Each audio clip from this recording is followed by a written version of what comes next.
Al-Fatihah. Bismillahirrahmanirrahim. Keputusan Fasul Masail Rabu 25 Dzulqa'dah 1444 Hijriah 14 Juni 2023 Masahi. Masalah menjamak dan mengqashar salat ketika khurud fisabilillah. Ridwan adalah warga Temboro yang selalu menjaga nisab khurudnya baik 3 hari, 40 hari maupun 4 bulan. Ketika dia khurud ke Kendi Kendari, dia selalu sholat dengan jamak dan qashar dengan alasan ia seorang musafir dan ia tidak niat untuk bermukim ketika khurud. Karena setiap 3 hari sekali biasanya rombongannya akan pindah ke rute masjid lain sehingga tidak pernah tinggal selama 4 hari. Pertanyaan, apakah tindakan menjamak dan mengqashar sholat yang dikerjakan Ridwan dapat dibenarkan?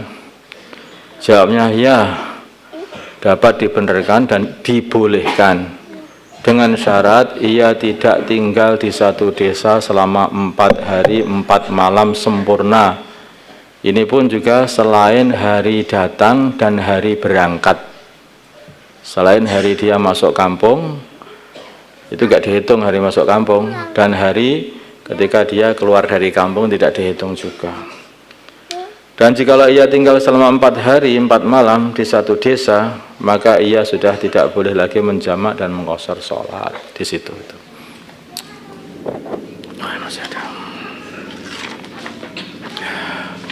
Masalah korban anak yang belum balik. Korbannya anak yang belum balik. Boleh nggak anak belum balik berkorban? Ini kan menjelang hari raya korban. Bagaimana hukum korbannya anak yang belum balik atau korban orang tua yang di atas namakan anak yang belum balik? Ini ditafsir ini. Apabila harta yang digunakan untuk korban adalah harta milik anak sendiri, harta milik anak sendiri, misalnya dia itu uang tabungan dia, atau tabungan yang uang saku ditabung, atau mungkin apalah pokoknya sudah dimiliki sama anak itu sendiri, maka itu tidak boleh digunakan untuk korban dan juga tidak sah. Nah, anaknya itu belum balik, tidak ada hak untuk tasarruf dan tabarruk juga nggak boleh. Anak itu kalau belum balik belum boleh tabarruk. Apabila harta yang dipakai adalah harta milik orang tua, yaitu duitnya yang untuk beli kambing itu milik orang tua atau kambingnya orang tua, dan yang niat korban adalah orang tua, yang niat orang tuanya ya, atas nama anaknya, maka boleh dan sah kalau begini. Jadi kalau nanti itu anak-anak MI mana itu pengen korban, itu mesti pakai hartanya bapaknya atau ibunya, kemudian yang meniati juga orang tuanya, terus di atas namakan anak. Itu masalahnya begitu, bukan hartanya anak. Apabila harta yang dipakai adalah harta orang tua, ini juga, tapi yang niat kurban adalah anak kecil, ini belum boleh niat. Anak kecil itu sendiri, maka yang seperti ini juga tidak sah karena dia belum boleh niat. Yang niat harus orang tuanya atas nama anak.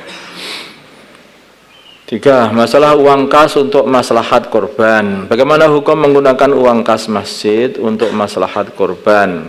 Yaitu seperti untuk membeli pisau, beli plastik, kadang-kadang ya beli minuman dan khidmat untuk panitia korban. Jawabnya tidak boleh. Ini kas masjid.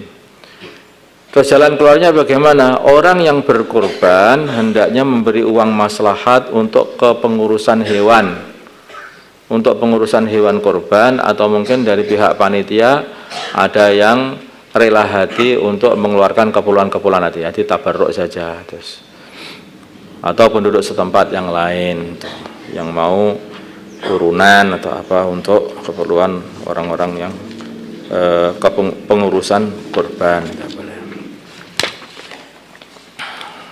Jangan ambil uang masjid. Batasan masalah kurus hewan korban yang tidak diperbolehkan untuk dijadikan hewan korban. Bagaimanakah batasan kurusnya hewan yang tidak boleh digunakan untuk korban? Jawabnya adalah kurus yang dimaksud di sini adalah sangat kurus sehingga menghilangkan minat pembeli yang menginginkan dagingnya. Baru melihat saja itu selangsung, ya ini sing dipangan apaannya ini? Nah, ini namanya makan kulit sama tulang namanya. Nah, seperti itu. Kalau tinggal tulang dan kulit aja seperti itu ya istilahnya nggak ada dagingnya.